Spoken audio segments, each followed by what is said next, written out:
Now. Yes, sir. Yes, ma'am. We're live on Facebook, YouTube, and Twitch. I don't need to repeat, but I do it anyway. Welcome to the wake up call for Tuesday morning. On Tuesday mornings, we generally go to school, whether it's primary, secondary, or tertiary. You would ascertain the level right about now. We have in studio Mr. Daniel Campbell. Yeah, the Campbell probably, striking a note in the brain there. Campbell. Nope, not Campbell soup. Son of the late P.R. Campbell, Daniel. All right, he's a civil engineer and he's joining us this morning on the wake up call. Your first time, right? Yes, it's my first time. Yeah, welcome to our studios. All right, Happy New Year. Happy New Year to you too. All right, so we're gonna start. Basically, what we're gonna talk about is civil engineering. For those of you who don't know what that is, Daniel will explain. So we will both be learning quite a bit this morning. We're gonna touch on, projects, roads, bridges, buildings, the needs of St. Vincent and the Grenadines right now, what might possibly be happening later on this year, maybe next year or the year after that, hopefully. We'll touch on that. And of course, one of the things that has been making the rounds for quite a number of years, the problems that the people in OTR are facing. All right. So all of that we're gonna deal with this morning. So first things first, thank you for taking the time out to come and join us. Busy schedule. Civil engineer sounds like a lot of work. What is it? Well, morning again, Mhm. Crystal. Mhm. Morning to everyone listening and viewing. Well, a civil engineer is basically a professional who uses the principles of science, of mathematics, physics, for example, Mhm. also economics and different applied mathematics to solve problems that enable us to function as a civilization. Mhm. That's a very simple way to put it. So I'll sort of explain by examples, right? Mhm. Mhm. So we use these principles, we use these engineering, design, and management principles to construct roads, to construct bridges, Mhm. to construct buildings, sewage systems, and so forth. The word civil really came from the origins of the profession, civil engineering, where back in the day, the main form or the sole form of engineering was military engineering, Mhm. right? The Romans and so on, for example, used to implement a lot of different military engineering principles. But Mhm. in times of peace, when you're not fighting anybody and you're not warring with any nation, you still have to build and develop, right? Mhm. So they distinguish the civilian engineers, the ones who would build bridges, roads, build aqueducts, for example, to make water systems possible, Mhm. drink potable water in your home. So that's some of the things that civil engineers would typically do. All the skyscrapers you see in other countries and so on, Mhm. those are civil, well, structural engineers. Okay, that's interesting. Could we get a skyscraper here too? No, or we too small? Well, that's really a function of physical planning. I mean, Oh, physical planning would really dictate how high a really? building should be able to feasibly be. Oh, that's interesting. There's a number of considerations. For example, fire safety. When you get above a certain number of stories, you need elevators, fire exits, and a lot of other um, safety features to ensure that, well, you could withstand earthquakes, hurricanes, fires, etc. Right? And also, you need to be cognizant of aesthetics.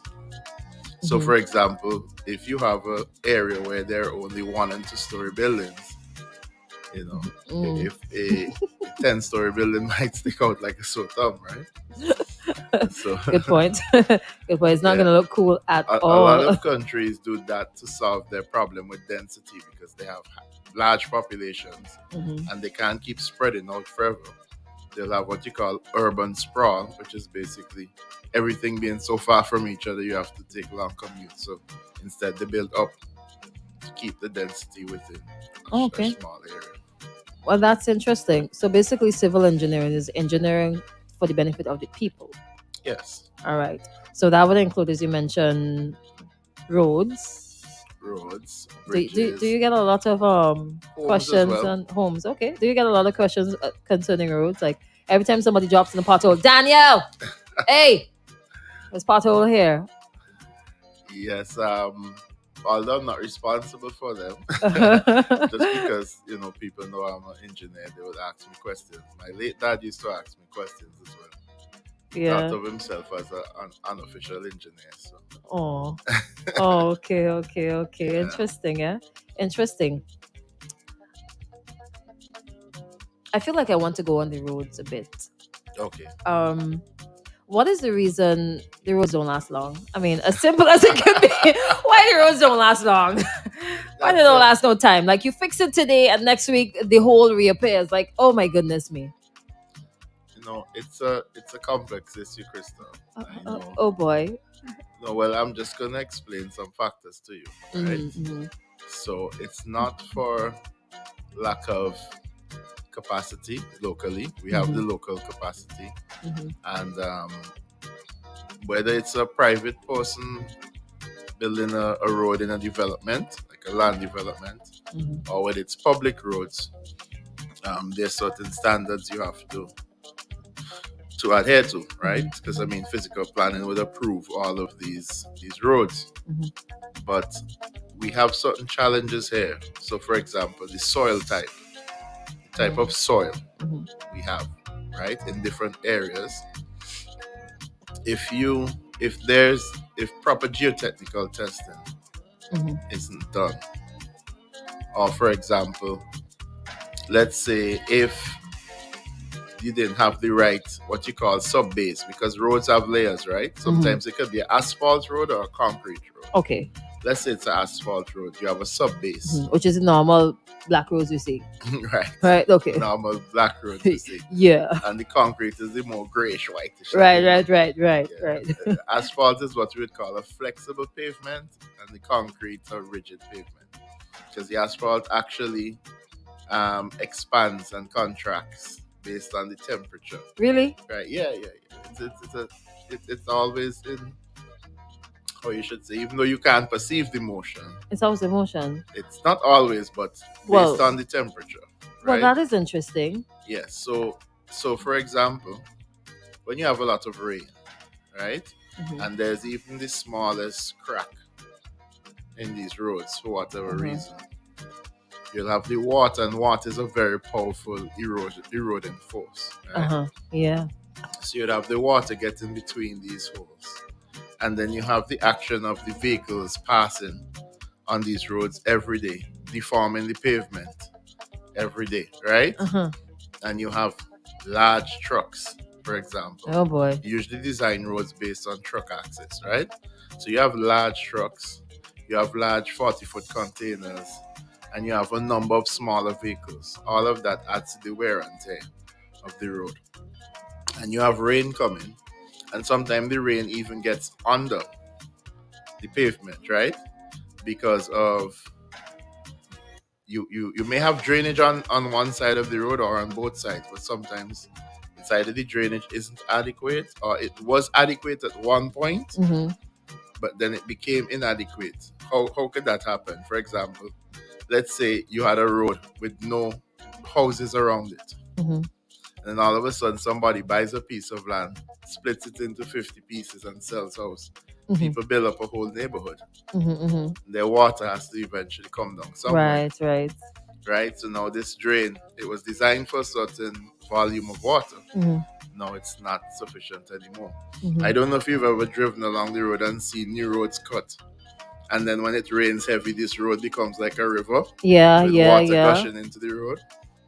Right. Sometimes these water could fill up these potholes and widen and expand them over time. Uh-huh.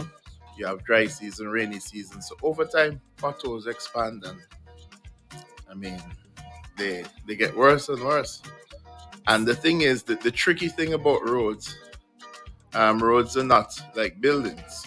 So, for example, it's easy to, unless it's a school or a very highly used public building, it's easy to just bar off one section of a building or decommission the building for some time while repairs are done, and then you move on with life.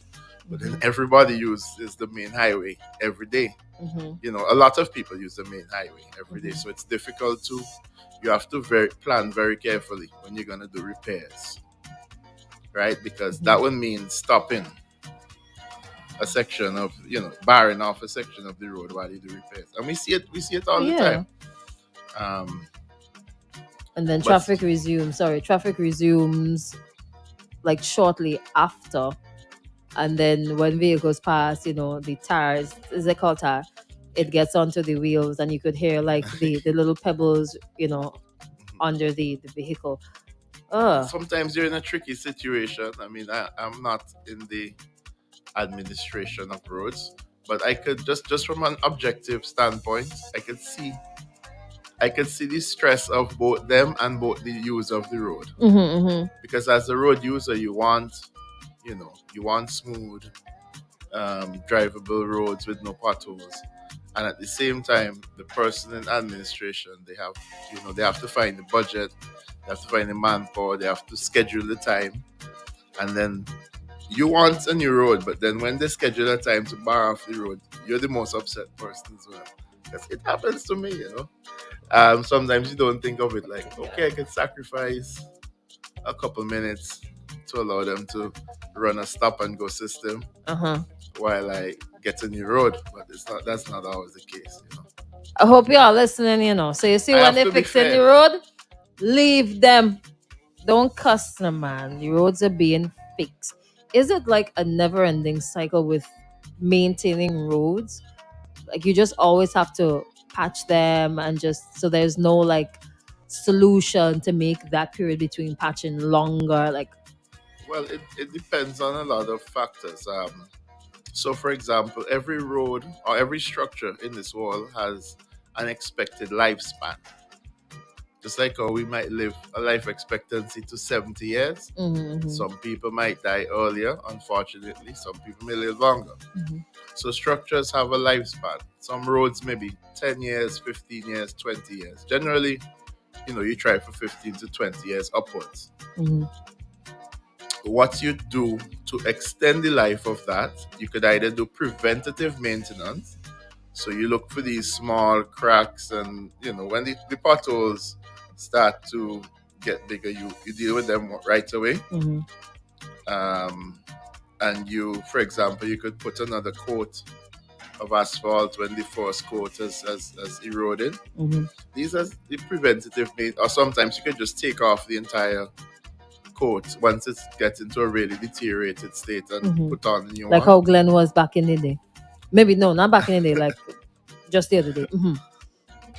You would know that well, right? Yeah, no, I'm not well. Right. Yeah. So you could extend the life of the road. But sometimes even when you extend, you get to a point where you have to do what you call a capital maintenance or capital, intervention, renovation. The word capital simply means it's huge. Yeah, it's a bit bigger than usual, and it would usually call for a reconstruction of the road, right? Or major intervention, like the South Leeward Highway, for example, or the Windward Highway. Remember back in the day, the entire Highway. That's when we were in college. That's when we were in college. Yeah, that's correct. Wow. So you extend the life of the road, because the road is still there, right? So we extended the life of the road as a country.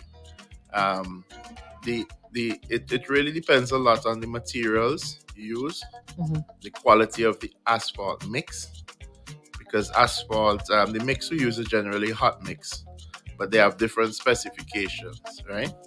That you have to meet. And these specifications, there's a lot of things that could influence them. For example, you produce the asphalt in a plant, right? On its way to being poured, let's say the truck gets hold in a traffic jam.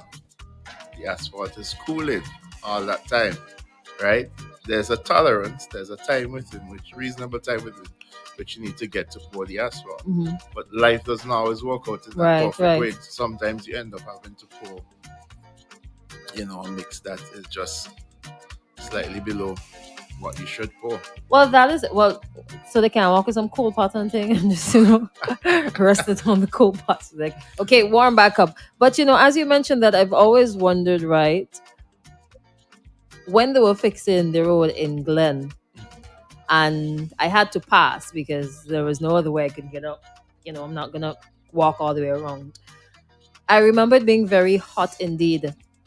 And the guys were telling me, don't walk on it because, it's really hot. And I had to like go in the gutter on the side and so on and pass it. And the heat that was emanating from that. How come they don't share this information with us? Well, Or is it that we don't maybe, deserve to know? no, maybe we don't ask enough. But we ask from time to time what's happening with the roads and so on, but they don't answer us, they ignore us. I'm not sure.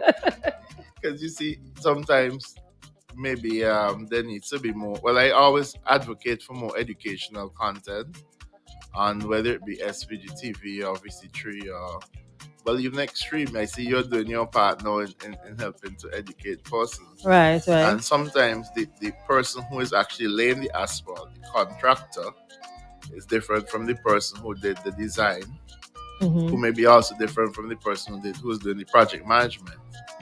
So sometimes, the contractor himself may not always have all the answers you're asking, or he may not actually know how to respond to your question, or he's probably even just reluctant to say anything at all. Oh boy. Or probably just trying to do his or her job and run out of there.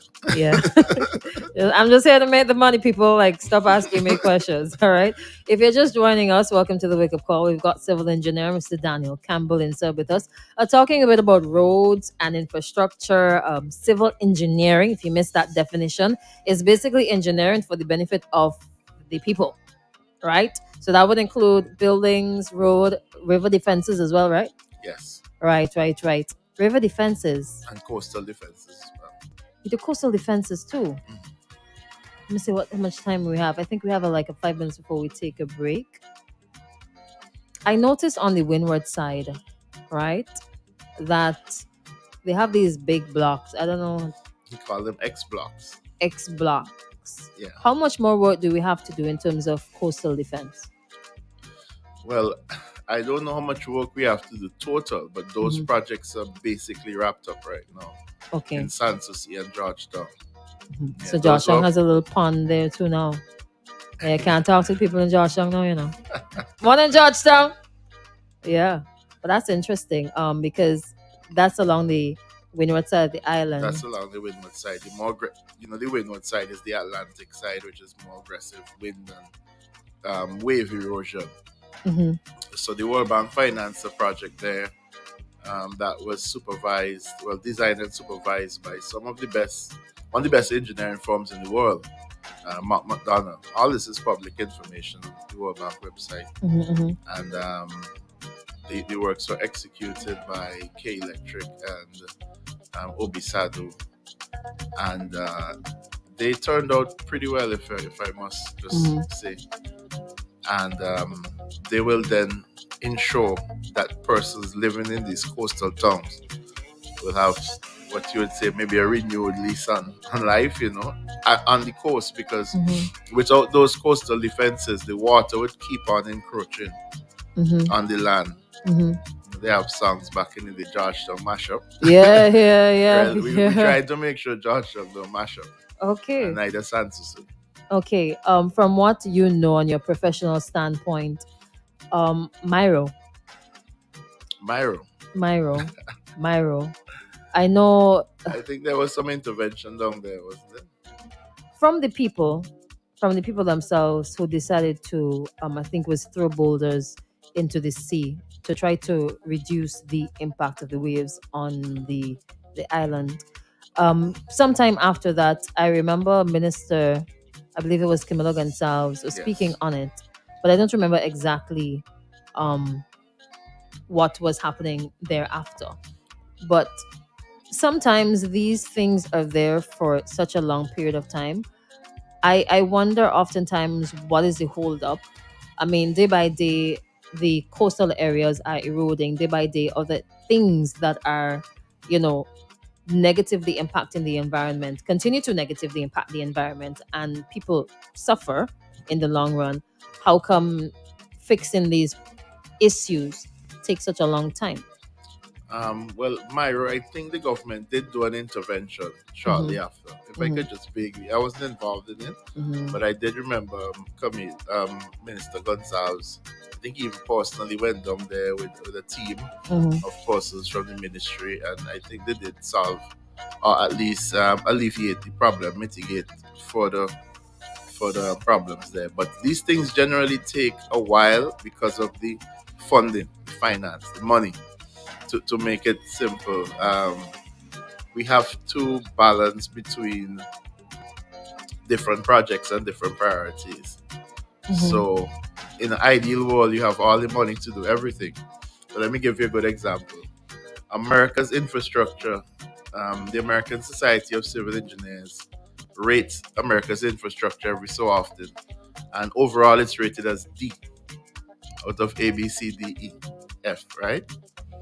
Mm-hmm. So while we see a lot of nice roads and so on TV, in the reality, America's road and bridge infrastructure is is struggling. It's poor, right? Because they don't have the money to do everything at the same time. And then there's a lot of things that they should maybe have done rehabilitation on that they just didn't get around to because of Mm-hmm. budgets and financing and red tape and different things. Mm-hmm. Mm-hmm. And So, focusing on other areas instead and of. focusing on other areas, you have to figure out whether you pay salaries, whether you fix the hospital, whether you fix the roads, whether you help your education, whether you Mhm. fight Tourism. COVID, Mm-hmm. whether you revive tourism, whether you focus on agriculture. There's a lot of different sectors competing for a fixed amount of money. So, Oh, that's unfortunate.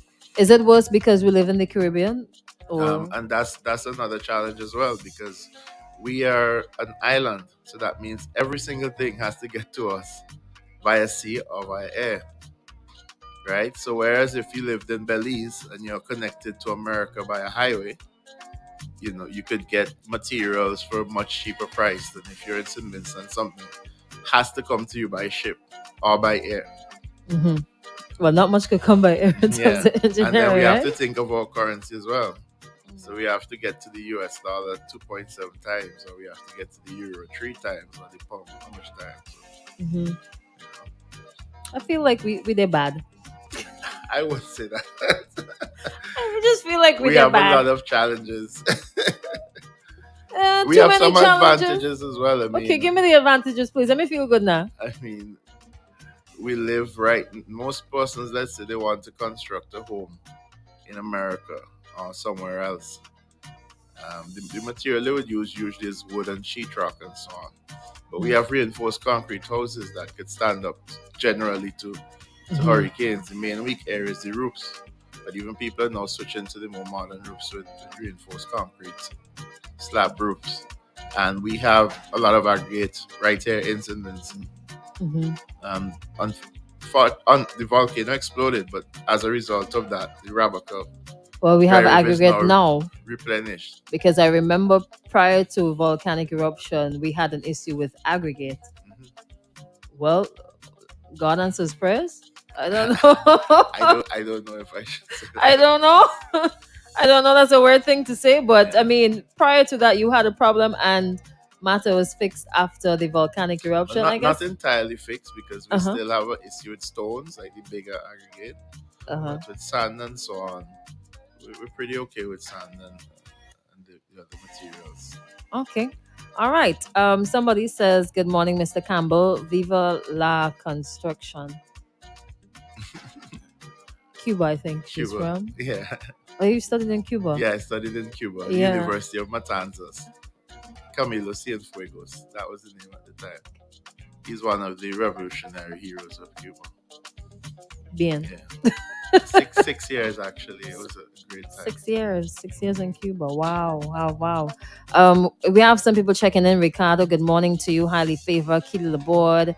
Simone, good morning. She's saying we love watching videos on YouTube by residents, but the most roads tend to look horrible from the outside looking in.